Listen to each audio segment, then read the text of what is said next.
కొంతమందిని నేను ప్రవక్తలుగా ఎన్నుకోవడం జరిగింది అని, వారి ద్వారా మానవులకి జీవన పద్ధతులు, ఆరాధన పద్ధతులు, జరిగినది, జరుగుతున్నది, జరగబోయేది, మరియు స్వర్గం, నరకం, మంచి, చెడు, పాపం, పుణ్యం, చట్టం, న్యాయం, ధర్మం, ఆజ్ఞలు, పద్ధతులు, తెలిసినవి, తెలియనివి, చూడగలిగినవి, చూడలేనివి, ఎన్నో విషయాలని వారికి తెలియజేయడం కోసం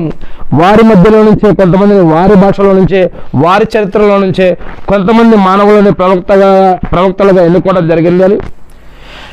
ఈ యొక్క ప్రవక్తలు మరి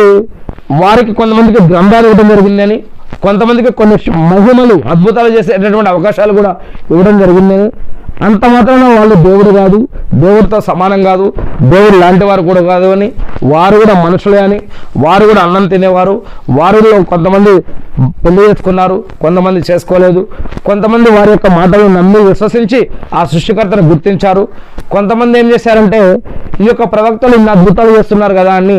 వారు కొంతమంది ప్రవక్తలను వారిని కూడా దేవుడు అనుకున్నారు, దేవుడితో సమానం చేశారు, దేవుడు కుమారుడు అనుకున్నారు, లేదా దేవుడు స్నేహితుడు అనుకున్నారు. కానీ ఆ ప్రవక్తలు మాత్రం ఏం చెప్పారంటే, మేము దేవుడు కాదు, దేవుడితో సమానం కాదు, దేవుడు లాంటి వాళ్ళం కాదు, ఆయన ఏదైతే చెప్పమన్నాడో అది మీకు తెలియజేయడం వరకే మా యొక్క బాధ్యత.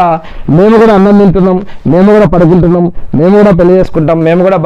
భార్యాభర్తలు కలిగి ఉంటాం, మరి మేము కూడా మానవులమే అని ఆ యొక్క ప్రవక్తలు చెప్పడం జరిగింది అని, అందరూ కూడా ఆయన ఏదైతే చెప్పమన్నాడో అది చెప్పడమే మా యొక్క బాధ్యత అని వారు చెప్పారు. సందేశాన్ని ప్రజలకు అందజేయడం వరకే వారి యొక్క బాధ్యత అని అల్లాహ్ సుబ్హానహు వ తఆలా ఖురాన్లో తెలియజేస్తూ ఉన్నారు.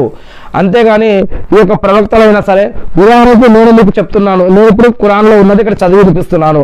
అంతేకాని నేనేం బాబాని కాదు, నేనేమి ప్రవక్తను కాదు, నేను లేకపోతే నేనేం దేవుడిని కాదు, దేవుడు లాంటి కాదు, దేవుడితో సమానం కాదు. అల్లాహ్ క్షమించాలి నన్ను. ఏంటంటే ఒక మానవుడిని ఏంటంటే దేవుడు ఏదైతే తెలియచేయమన్నాడో ఆ విషయాన్ని తెలియచేయడం వరకే ఈ యొక్క భక్తుల యొక్క బాధ్యత, మరి ప్రవక్తల బాధ్యత, సహబాల బాధ్యత, తాబేన్ల బాధ్యత, తాబేన్ల బాధ్యత ప్రతి విశ్వాసి పైన బాధ్యతగా పెట్టడం జరిగింది. మీకు తెలిసిన ఒక్క వాక్యాన్ని అయినా సరే మీరు ఇతరులకు తెలియచేయండి. మీలో కొంతమంది ఉండాలి, వారు చెడుని ఆపాలి, మంచిని ప్రోత్సహించాలి, ఇతరులకు సహాయం చేస్తూ ఉండాలి,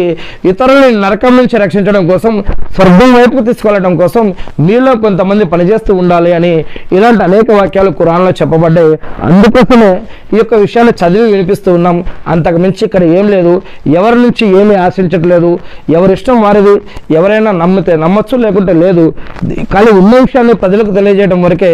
మీరు అల్లాహ్ సుబ్హానహు వ తఆలా ప్రవక్త ముహమ్మద్ సల్లల్లాహు అలైహి వసల్లం గారు చెప్తున్నారు ఏమని, ఓ